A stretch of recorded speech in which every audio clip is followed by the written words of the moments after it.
ഓം ശ്രീ സായിനാഥായ നമഃ. ഹേമാത് പന്ത് എന്ന് എനിക്ക് കിട്ടിയ നാമം വിവരിക്കാനുള്ള കടമ എൻ്റെ മനസ്സിൽ വർദ്ധിച്ചു. ഇപ്പോൾ ഞാനത് വിവരിക്കുന്നു. ഞാൻ കാക്കാ സാഹേബ് ചന്ദോർക്കറോട് വലിയ സ്നേഹബന്ധത്തിലായിരുന്നു. ബാബയുടെ ദർശനത്തിന് ഷിർദിക്ക് പോകാനായി അവർ എന്നെ നിർബന്ധിച്ചിരുന്നു. ഞാനും അതിന് സമ്മതിച്ചു. പക്ഷേ വേറെ ചില അസൗകര്യങ്ങൾ ഇടയിൽ വന്നതിനാൽ ഷിർദി യാത്രയ്ക്ക് കുറേ താമസം നേരിട്ടു. എൻ്റെ ഒരു സ്നേഹിതൻ്റെ മകൻ ലോനാവ്ലാവിൽ സുഖമില്ലാതെ കിടപ്പിലായി. ചികിത്സയ്ക്കായി ശാരീരികവും ദൈവികവുമായ എല്ലാ വഴികളും പരീക്ഷിച്ചു. ഒടുവിൽ തൻ്റെ ഗുരുവിൻ്റെ അരികിൽ പുത്രനെ ഇരുത്തിയിട്ടും ഒരു ഫലവും ഉണ്ടായില്ല. ഇതെല്ലാം കേട്ട് ഞാൻ വിചാരിച്ചു, ഗുരു ഉണ്ടായിട്ട് എന്ത് ഫലം? അദ്ദേഹത്തിന് എൻ്റെ സുഹൃത്തിൻ്റെ മകനെ രക്ഷിക്കാൻ സാധിച്ചില്ലല്ലോ. ഗുരുവിനൊന്നും ചെയ്യാൻ കഴിഞ്ഞില്ല. പിന്നെ ഞാൻ എന്തിനു ഷിർദിക്ക് പോകണം? ഇത്തരം പലതും ആലോചിച്ച് ഞാൻ ഷിർദി യാത്ര മാറ്റിവെച്ചു. പക്ഷേ എന്തൊന്ന് സംഭവിക്കാൻ പാടില്ലയോ അതെനിക്ക് സംഭവിച്ചു. ശ്രീ നാനാ സാഹിബ് ചന്ദോർക്കർ ഒരു ഔദ്യോഗിക യാത്രാ മധ്യേ ബസിയൻ എന്ന സ്ഥലത്തേക്ക് പോവുകയായിരുന്നു. താനെയിൽ നിന്ന് ദാദറിലേക്ക് വന്ന് ബസിയനിലേക്കുള്ള വണ്ടിക്ക് വേണ്ടി അദ്ദേഹം കാത്തുനിന്നു. ബാന്ദ്രയിലേക്കുള്ള ഒരു ലോക്കൽ വണ്ടിയിൽ കയറിയിരുന്നു.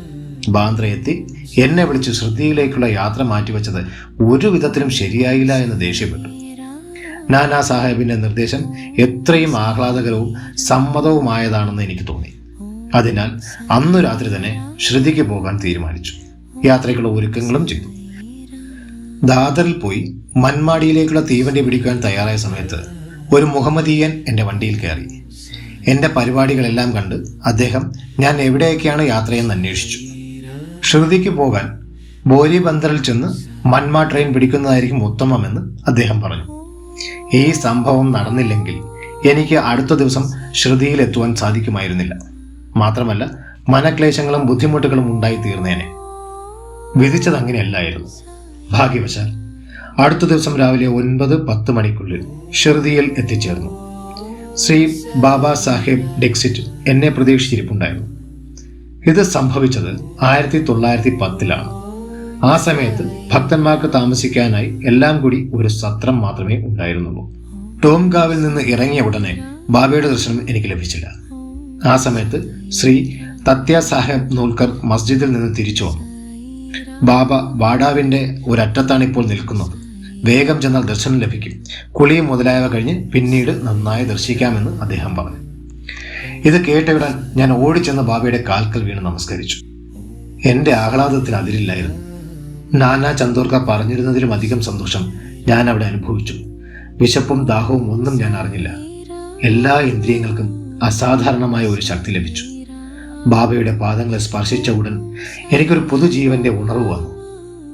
എനിക്ക് ഇങ്ങനെ ഒരു അവസരം കിട്ടാൻ ആരെല്ലാം കാരണഭൂതരായിരുന്നുവോ അവരെല്ലാം എൻ്റെ സ്വന്തക്കാരായിരിക്കുന്നു. അവർക്ക് ചെയ്യേണ്ട കടമകൾ ചെയ്യാൻ എന്നാൽ അസാധ്യമാണ്. അവരെ ഞാൻ മനസ്സാ ധ്യാനിക്കുകയും സ്മരിക്കുകയും ചെയ്യും. ഞാൻ ബാബയുടെ ദർശനത്താൽ അനുഭവിച്ച അപരിമിതമായ അനുഭവങ്ങൾ, അന്യതാബോധം, ലൗകിക വിരക്തി എന്നിവ ഉണരുവാൻ തുടങ്ങി. പോയ ജന്മങ്ങളിൽ ചെയ്ത പുണ്യത്തിന്റെ ഫലമായിട്ടാണ് ബാബയുടെ ദർശനം സാധ്യമായതെന്ന് സംശയമില്ല. അങ്ങനെ ഒരു ദർശനം കിട്ടുമ്പോഴാണ് സമസ്ത ലോകവും ബാബയുടെ അംശമാണെന്ന് ബോധ്യപ്പെടുന്നത്. ശ്രീ സായിനാഥന് നമസ്കാരം. എല്ലാവർക്കും നിർവൃതി ലഭിക്കട്ടെ.